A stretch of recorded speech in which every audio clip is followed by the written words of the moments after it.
2021년 8월 둘째 주 오늘은 지난 한 주간 호주에서 가장 이슈가 됐던 뉴스를 소개해드리도록 하겠습니다. MKL 시드니입니다. 한 주간 이슈가 된 소식은 1일 확진자 319명을 기록하며 다시 한번 1일 최고치를 기록한 뉴사우스웨일스주 상황, 호주 백신 접종 상황과 도어티 연구소의 백신 접종 모델링, 내일 실시되는 호주 인구조사 센서스 소식을 전해드립니다. 뉴사우스웨일스주는 락다운 7주차에 접어들었지만 코로나 바이러스는 지난 토요일 신규 지역 확진자 319명을 기록, 다시 한번 1일 감염자 최고치를 갱신하며 수그러들 기미를 보이지 않고 있습니다. 현재 캔터베리, 뱅스타운 지역 일대가 지역 감염 확산의 가장 큰 위협지대인데요. 이 지역을 중심으로 확산세는 계속 서부 쪽으로 뻗어가고 있습니다. 높은 감염 위험 지역으로 주민들이 집에서 5km 이상 벗어날 수 없었던 기존 8개 고위험군 지역에 어제 오후 5시부터 펜리스 지역 일대에 12개 동네가 더해져 추가적인 규제 조치가 시행 중입니다. 뿐만 아니라 시드니 광역권에서 실시 중인 봉쇄 조치는 점점 범위를 넓혀가고 있는데요. 뉴카슬, 레이크 맥커리 등이 포함된 시드니 북부 헌터밸리 지역에 6명의 확진자가 발생을 하자 5일 저녁부터 일주일간 락다운에 돌입했으며 신규 지역 확진자 2명이 발생한 아미델 카운슬 구역은 토요일 오후 5시부터 7일간 락다운이 실시 중입니다. 한편 뉴사우스웨일스주 광역권 락다운은 8월 29일 종료 예정이었지만 확진자는 계속 늘고 있어 해당 날짜에 종료가 될지 미지수인 상황인데요. 뉴사우스웨일스 주 총리는 얼마나 많은 사람이 한 차례 이상 접종을 하고 확진자 수가 어디에 있는지에 따라서 락다운 완화 여부를 결정하겠다고 밝혔습니다. 빅토리아주에서는 지난 4일 수요일에 3주 만에 처음으로 지역 감염자가 한 명도 나오지 않으면서 안정된 모습을 보여줬었는데요.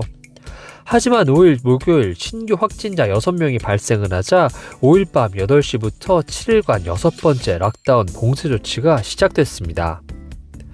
이후 7일에는 29명의 확진자가 발생했는데요.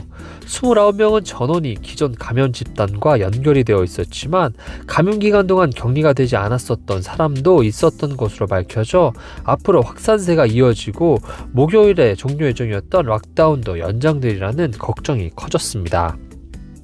하지만 다행스럽게도 어제 그리고 오늘 아침 발표에는 11명을 기록하며 확산세가 한풀 꺾인 모양새입니다. 퀸즐랜드의 경우 4일 1일 확진자 17명을 기록하며 코로나 발발 이후에 최대 규모의 1일 확진자 숫자를 기록했습니다.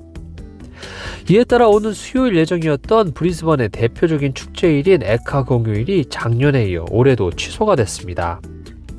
이후 확진자 수가 조금씩 줄어들고 있는데요.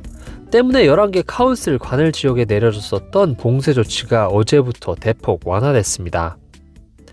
하지만 신규 감염자가 나온 북단 케언스 일대에는 어제부터 3일간 봉쇄 조치가 시행 중입니다. 호주의 통조림 산업체인 SPC가 국내 민간 기업으로는 최초로 코로나 백신 접종률을 높이기 위한 자구책으로 11월부터 백신 접종자에 대해서만 회사 출근을 허용할 방침이라고 발표했는데요. 방문자들 역시 백신 접종을 해야만 회사 출입을 허용한다고 밝혀 그 파장에 관심이 쏠리고 있습니다. 이에 대해 스캇 모리슨 연방 총리는 코로나 백신 의무화 조치는 연방 정부의 정책이 아니고 그럴 의도도 없으며 입장에는 변화가 없을 것이라고 선을 그었지만 각 회사의 백신 접종 관련 의무 내용은 전적으로 고용주의 재량에 맡겨야 한다고 입장을 밝혔습니다. 호주 백신 접종은 순조롭게 진행이 되어 지금까지 1360만여 회가 접종이 되었고 1차 접종을 마친 비율은 45.5%, 2차까지 완료한 비율은 22.3%인데요. 정부는 이 비율이 매주 5%씩 상승할 것으로 보고 있습니다. 속도는 점점 탄력을 받아 지난 6일 하루 동안만 24만 회분의 접종이 실시되었고 7일 평균 1일 접종 횟수는 19만여 회에 근접했는데요. 특히 많은 사람들이 당장 접종이 가능한 아스트라제네카 백신을 선택해 맞은 사실은 매우 고무적인 현상으로 보여지고 있습니다. 한편 코로나 델타 변이 바이러스가 확산되고 있는 뉴사우스웨일스주와 퀸즐랜드주를 지원하기 위해 연방정부는 앞으로 2주 동안 뉴사우스웨일스주로는 18만여 회분, 퀸즐랜드주로는 11만여 회분의 화이자 백신이 예정보다 앞당겨 배송될 것이라고 발표했습니다. 호주 정부는 백신 접종 70%를 첫 번째 목표로 삼고 있고 이후 80% 달성을 목표로 삼고 있는데요. 이는 도어티 연구소의 백신 관련 모델링에 따른 것입니다.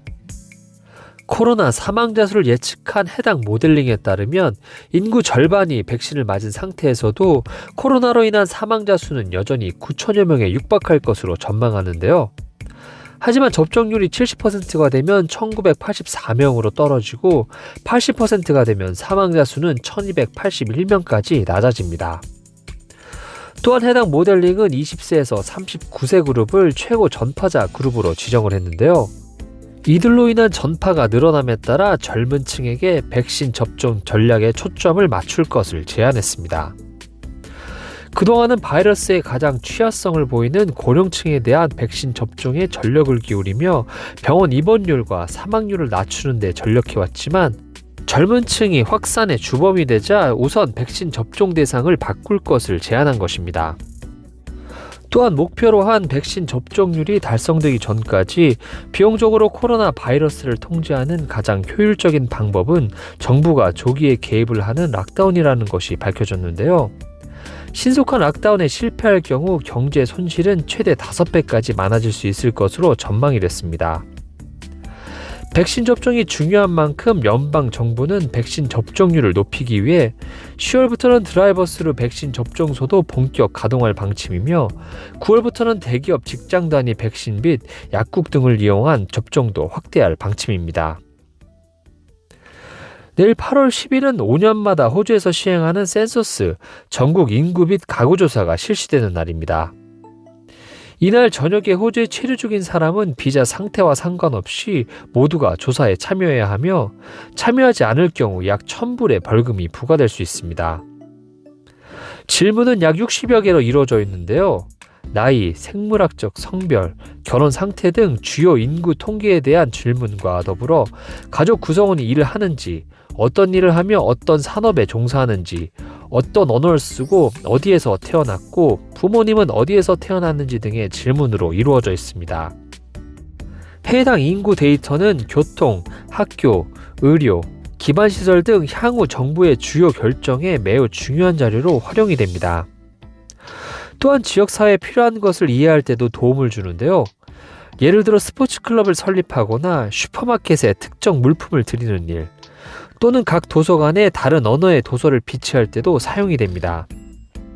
이처럼 인구조사에 참여하는 것은 각 지역 이민사회에 대단히 중요한 일이기 때문에 센서스에 참여하는 것만으로도 이민사회에 많은 도움을 줄 수 있습니다. 오늘은 1일 확진자 319명을 기록하며 다시 한번 1일 최고치를 기록한 뉴사우스웨일스주 상황, 호주 백신 접종 상황과 도어티 연구소의 백신 접종 모델링, 내일 실시되는 호주 인구조사 센서스 소식을 전해드렸습니다.